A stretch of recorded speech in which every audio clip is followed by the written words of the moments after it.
सर्वे का पहला प्रक्रिया जो होता है लेवल, वो क्या होता है? जी देखिए, सर्वे हम लोग को जो सर्वे प्रक्रिया है वो बहुत सारे प्रपत्रों में इनको करना है, जिसमें से लगभग हम लोग को 22 प्रपत्र अप्रॉक्स बोले तो उसमें हम लोग को ख़त्म करना रहता है। इन लोग से लेते हैं रैयत से कि आप अपने स्वघोषणा भर के दें, मीन्स आपका कौन सा प्लॉट आपका है जिस पे दखल है या उसके रिगार्डिंग क्या डॉक्यूमेंट है वो अपना फिल करके देते हैं। फिर हम लोग कि ये जो हम लोग का जो मेनली होता है प्रपत्र 6 होता है, जिसमें खेसरा पंजी होते हैं, जिसमें हम लोग हर एक डिटेल्स एक रैयत का पूरी जानकारी उससे रिगार्डिंग प्लॉट से रिगार्डिंग डॉक्यूमेंट से रिगार्डिंग रकबा खेसरा जो भी होते हैं उसमें पूरे हम लोग जानकारी देते हैं, जिसे खेसरा पंजी कहते हैं। वो प्रपत्र 6 होते हैं। वो प्रपत्र 7 में हम लोग वो हर एक रैयत को देते हैं कि आपकी ज़मीन की सर्वे हो चुकी है और आपके जो सर्वे कराए हैं उसमें आपने जो दिया था डॉक्यूमेंट या जैसे है आपको इतना इतना रकबा प्राप्त हुआ है। अगर इसमें कोई भी आपको त्रुटि नज़र आती है या कोई गड़बड़ी है या कुछ मिस्टेक हुआ है तो आप आपत्ति कर सकते हैं प्रपत्र 8 के माध्यम से। सुधार होती है, करेक्शंस होके फिर आते हैं, तो फिर उसके बाद हम लोग प्रपत्र 12 करते हैं, जिसको हम लोग अधिकार अभिलेख प्रारूप प्रकाशन बोलते हैं, जो एक मॉडल होता है आपके अधिकार अभिलेख जो फाइनल बनते हैं उसका एक मॉडल हुआ प्रपत्र 12, जिसमें आप जाँच कर लें कि ये मतलब एक प्रारूप हो गया कि इसमें कोई फिर तो त्रुटि नहीं रह गई है। अगर उसके बावजूद भी कुछ मेजर त्रुटि रही, यदि 12 में त्रुटि हो जाती है, अगर 12 में त्रुटि होती है तो आपको प्रपत्र 14 में सेम प्रक्रिया जो 8 में कर रहे थे आप, सेम आपको आपत्ति भर के देनी है, जिसकी सुनवाई ये सहायक बंदोबस्त पदाधिकारी मेरे द्वारा। गुलशन कुमार और आप देख रहे हैं मगध टाइम्स। बिहार में भूमि विवाद बहुत तेजी से पनप रहा है। यदि बात करें तो बिहार सरकार से लगातार भूमि सर्वेक्षण कराई जा रही है। कई राज्यों में सर्वेक्षण का कार्य चल रहा है। अभी हम मुख्यमंत्री के गृह जिले नालंदा में सिलाव प्रखंड में हैं और हमारे साथ शिविर प्रभारी जो हैं ASO प्रीतम जी हैं। इनसे सारी सर्वे संबंधित हम बात करेंगे, जानकारी लेंगे और आपको हम ज़मीन संबंधित सारी समस्या को बताने का प्रयास करेंगे। कौन कौन से समस्या आपके सर्वेक्षण कार्यों में आ सकता है, किसानों को क्या क्या काम करने की आवश्यकता है, सर्वे पदाधिकारी को कौन कौन से डॉक्यूमेंट देने की आवश्यकता है, यदि परेशानी यदि सोल्व नहीं हो रही है तो कहाँ आपको जाने की आवश्यकता है, कहाँ शिकायत करने की आवश्यकता है, कौन से फॉर्म का प्रयोग करने की आवश्यकता है। तो इसी सारी मुद्दे पर हम आज बात करेंगे। इस वीडियो को अंत तक देखेंगे, अंत तक बने रहेंगे, क्योंकि ये वीडियो जो है आपके लाभ के लिए है और मेरा जिम्मेवारी होता है लोगों को अवेयर करना, जागरूक करना। तो हमारे साथ में है प्रीतम जी, इनसे जानने का प्रयास करेंगे। सर पहले ये बताएंगे कि सिलाव प्रखंड में आपके अंतर्गत कितने गांव आते हैं और कितने पंचायत आते हैं? जी बता दें आपको कि ये सिलाव प्रखंड में 2 शिविर चल रहे हैं, 2 कार्यालय चल रहे हैं। जो एक शिविर जो है शिविर 1 जो है वो बड़गांव पंचायत भवन है उसमें चल रहे हैं, जिसके अंतर्गत 25 मौजे हैं। और एक सिलाव 2 हुआ ये जो यहाँ पे मतलब सिलाव 2, इसके अंतर्गत यहाँ पे टोटल 24 मौजे हैं। जो अभी आपके नगर क्षेत्र के छोड़ के ग्रामीण क्षेत्र में अभी सर्वे का कार्य किया जा रहा है। इसमें कितने गांव हैं? टोटल 24 मौजे हैं। 24 मौजे हैं। अपने दर्शकों को बता दें कि ये सिलाव प्रखंड है। सिलाव प्रखंड में 2 कैटेगरी में किया गया है, 2 शिविर में बांटा गया है और जितने भी सिलाव प्रखंड के दर्शक देख रहे हैं उनके लिए महत्वपूर्ण है। और हम बात करेंगे जो बिहार के लोग देख रहे हैं वो अपने क्षेत्रों में जहाँ जहाँ सर्वे चल रही है इसी अनुसार आप वहाँ भी कंप्लेन कर सकते हैं, वहाँ भी शिकायत कर सकते हैं। तो आप बने रहेंगे वीडियो में। और बात करें सिलाव प्रखंड में तो 2 शिविर है, एक शिविर बड़गांव, दूसरा शिविर सिलाव रखा गया है। तो एक में 25 मौजा रेवेन्यू विलेज 25 और दूसरा में 24। 24 का नाम बताना चाहे तो बता सकते हैं। जो सिलाव 2 के अंतर्गत शेखपुर मौजा, चमरडीहा, सोनार बिघा, लक्ष्मीपुर, भगवानपुर, धर्मपुरा, समसेरा, मलिकपुर, गोरबीघा, शाहपुर, सिथौरा, बेलौर, दरियासराय, पावाडी, चंडीमो, बराकर, कमलबीघा, नागडी, बिंडीडी, गोरमा, मनियावा, धरहरा, करियन्ना एवं नानंद, शिविर 2 के अंतर्गत ये सब आते हैं। अच्छा ये बताएंगे सर, सर्वे का पहला प्रक्रिया जो होता है लेवल, वो क्या होता है? जी देखिए, सर्वे हम लोग को जो सर्वे प्रक्रिया है वो बहुत सारे प्रपत्रों में इनको करना है, जिसमें से लगभग हम लोग को 22 प्रपत्र अप्रॉक्स बोले तो उसमें हम लोग को ख़त्म करना रहता है। और जो पहली प्रक्रिया जो प्रपत्र 1 की होती है वो हम लोग जब स्टार्ट हुई थी यहाँ पे उसी समय उद्घोषणा होता है, जिसमें हम लोग उद्घोषणा किया जाता है हर ग्रामीण को न्यूज़पेपर के माध्यम से या ग्राम के माध्यम से। ये जिलाधिकारी महोदय के द्वारा ये उद्घोषणा किया गया था कि आप अपना जो भी डॉक्यूमेंट है या आड़मेड़ या जो भी डिस्प्यूट है वो सबको सुधार लें ताकि सर्वे का कार्य किया जा रहा है।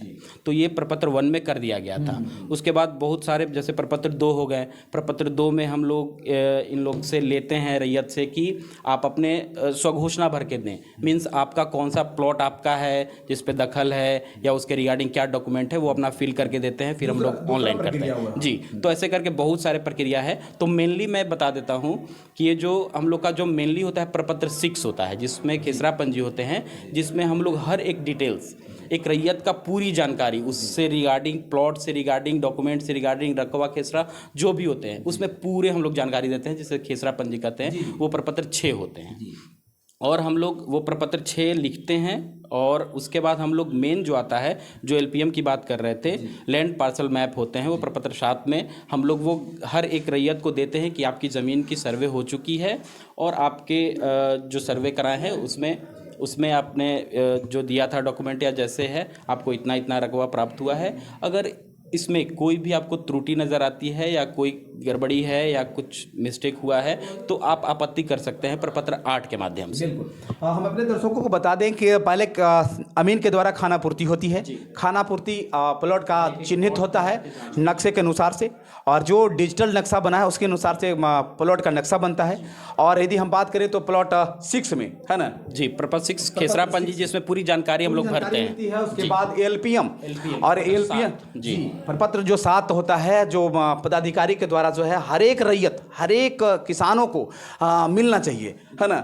और ऑनलाइन भी उपलब्ध रहता है। ऑनलाइन भी उपलब्ध है। और ये बताइएगा सर कि प्रपत्र जो एलपीएम मिलता है वो किसानों के घर तक देना है कि ऑफिस में ही देना है? जी, ऑफिस में भी हम लोग जैसे रैयत को सहूलियत हो वो वैसे हम लोग करते हैं। ऑफिस में भी डिस्ट्रीब्यूट होती है। अगर हम लोग जाते हैं तक पहुंच रहे हैं जी, उनको हम लोग गांव में भी जाके देते हैं। बहुत सारे रैयत को हम लोग गांव जाके मतलब प्रोवाइड करते हैं। एकदम रैयत की सहूलियत के अनुसार से वर्क होती है। रैयत गांव में भी हम लोग जाके डिस्ट्रीब्यूट करते हैं। जो सार्वजनिक स्थल हुए जैसे कोई स्कूल या वहाँ हम लोग सूचित करते हैं कि इस दिन हम लोग डिस्ट्रीब्यूट कर रहे हैं, आप आके अपना ले लें।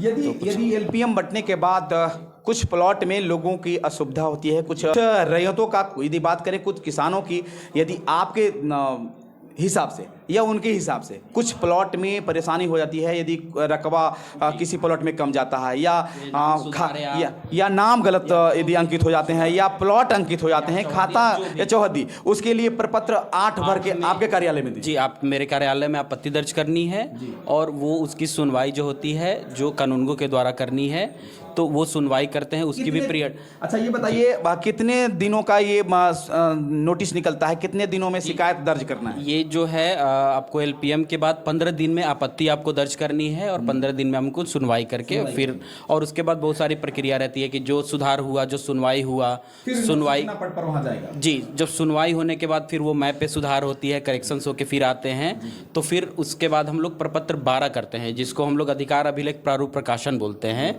जो एक मॉडल होता है आपके अधिकार अभिलेख जो फाइनल बनते हैं, उसका एक मॉडल हुआ प्रपत्र 12, जिसमें आप जांच कर लें कि ये मतलब एक प्रारूप हो गया कि इसमें कोई फिर तो त्रुटि नहीं रह गई है। अगर उसके बावजूद भी कुछ मेजर त्रुटि रही, यदि 12 में भी त्रुटि हो जाती है, अगर 12 में त्रुटि होती है तो आपको प्रपत्र 14 में सेम प्रक्रिया जो 8 में कर रहे थे आप, सेम आपको आपत्ति भर के देनी है, जिसकी सुनवाई ये सहायक बंदोबस्त पदाधिकारी मेरे द्वारा करनी है जी, मेरे द्वारा करनी है। 8 के बाद 12 कौन करते हैं? 12 जो सुधार वो ऑनलाइन होता है, जैसे 8 हो गया और उसके बाद 12 आपको डिस्प्ले हो जाएगा। अच्छा। जो आपको गांव में डिस्प्ले करना है कुछ सार्वजनिक जगह पे, और ऑनलाइन तो हमेशा उपलब्ध है।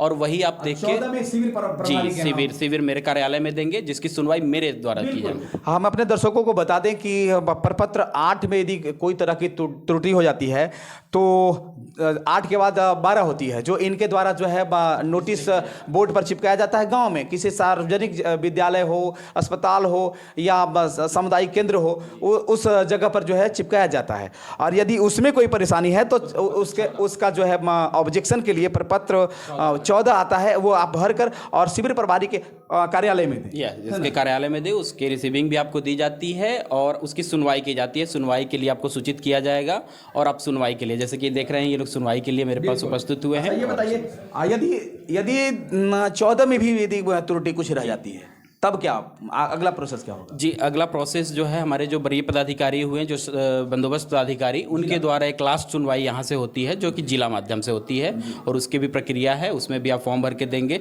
जब 18 होते हैं यहाँ से, जो 14 की आपने आपत्ति दी थी, उसकी मैंने सुनवाई करके मैंने 18 और 18 का जो लगान निर्धारण होता है वो हम लोग करते हैं। उसके बाद होती है तो एक लास्ट आपको बंदोबस्त अधिकारी के द्वारा करना रहता है। तो समझ सकते हैं, यदि किसी दर्शकों को और किसी किसानों को इस तरह की प्रक्रिया से निपटना हो तो इस तरह का आप कार्य कर सकते हैं। यदि 14 में भी आपकी सुनवाई नहीं हो रही तो लास्ट दरवाज़ा जो है 18 है, जो जिला बंदोबस्त पदाधिकारी के अंतर्गत आता है ना, वहाँ से सुनवाई होगी। यदि वहाँ पर भी लोग, कुछ किसान लोग जागरूक नहीं हैं, ध्यान नहीं देते हैं, तब क्या होगा? नहीं, फिर उनको ऑनलाइन देखना है, फिर तो आगे की प्रक्रिया है। उनको तो तत्काल में हम लोग, जैसे आप बोल रहे हैं कि कुछ नहीं गई है, अगर कुछ रैयत जो छूटे होंगे, वो रैयत, उनका ज़मीन जो है हम लोग लिखते हैं कि तत्काल में हम लोग अनाबाद बिहार सरकार के नाम से दर्ज कर रहे हैं। और उससे पहले, ये प्रक्रिया से पहले जो आपत्ति हम लोग लेते हैं, या जो हम लोग यादाश्त लेखन जो 6 की बात कर रहे थे, खेसरा पंजी, उस समय हम लोग एक खास नोटिस भी देते हैं रैयत को, पार्टिकुलर रैयत को, कि आपको लास्ट मौका ये है, आप लेखन करवा लें। और ये ऑलमोस्ट जो रैयत आप दखल दिखाए होंगे, जैसे हम लोग किस्तवार करते हैं, किस्तवार प्रोसेस होता है कि हर एक प्लॉट के हम लोग जाँच करें, देखें किसके दखल में है, क्या है। उस समय जो रैयत अपना दिखाए होंगे कि ये मेरा प्लॉट है, उनको हम लोग मौका देंगे कि खास नोटिस देके, खास रैयत वाइज नोटिस, कि आप अपना दखल आपने बताया है, आप अपना डॉक्यूमेंट क्या साक्ष्य है आप दे दें। अगर उसके बावजूद भी अगर कोई रैयत साक्ष्य नहीं प्रस्तुत कर पाते हैं तो हम लोग तत्काल में, क्योंकि आपको भी पता है कि ये समयबद्ध कार्यक्रम है, तो अगर नहीं है तो हम लोग लिखते हैं कि मतलब साक्ष्य के अभाव में हम लोग इसको तत्काल में बिहार सरकार के नाम से दर्ज करें। तो समझ सकते हैं, यदि इस प्रक्रिया से आप निपटना चाहते हैं तो इस वीडियो को आप देखें। और यदि आप इसके बाद भी यदि आप सोए हुए हैं, जागरूक नहीं हैं, तो आपकी रहती भूमि, आपकी खतियानी भूमि, आपके जो भी खरीदगी भूमि है, तो आपकी ज़मीनों को बिहार सरकार लिखा जाएगा और बिहार सरकार की हो जाएगी। जी, जब आप फिर अपना दस्तावेज जब भी देंगे फिर आपकी मिल जाएगी, क्योंकि बिना दस्तावेज का हम नहीं दे सकते हैं। आपके दखल के बेस पे आप नहीं दे सकते हैं। हाँ, दखलकार का हम लोग का ऑप्शन है, दखलकार में हम लोग लिखते हैं कि दखलकार। कौन से प्रोसेस हो गया है, कितने गांवों में एलपीएम बढ़ चुका है, कितने गांव में बढ़ने वाला है, कितने गांव में प्रपत्र 14 भरी जा रही है? जी, मेरे अंतर्गत टोटल 24 मौजे हैं, जिसमें से ऑलमोस्ट सभी मौजे में कार्य चल रहा है। थोड़ी मतलब जो हमारे अधीनस्थ ये हैं मेरे स्टाफ जो हैं वो थोड़े कम हैं, इसीलिए थोड़ी एक अमीन के साथ 3-3, 4-4 मौजे दे के कार्य किया जा रहा है, तो थोड़ा टाइम लग रहा है। लेकिन तो भी हम लोग सिलाव में अच्छा काम कर रहे हैं कि हम लोग लगभग प्रपत्र 12 जो बात कर रहे हैं, हम लोग 14 मौजे में दे चुके हैं।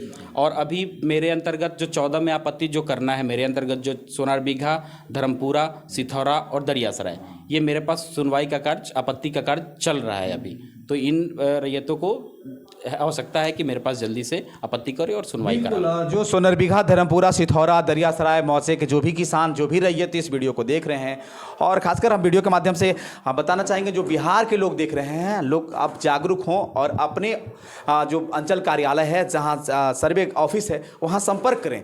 क्योंकि यदि आप नहीं सजग होंगे, जागरूक नहीं होंगे, तो आपकी ज़मीनें छीनी जाएगी और लंबा प्रोसेस का सामना करना पड़ेगा, परेशानी होगी। तो अपने बच्चों के लिए, अपने भविष्य के लिए आप सजग हों, और किसान यदि आप हैं तो अपनी ज़मीन को बचा लें। आप देख रहे थे मगध टाइम्स। इस वीडियो को ज़्यादा से ज़्यादा शेयर करें ताकि ये वीडियो जो है लोगों तक पहुँच सके।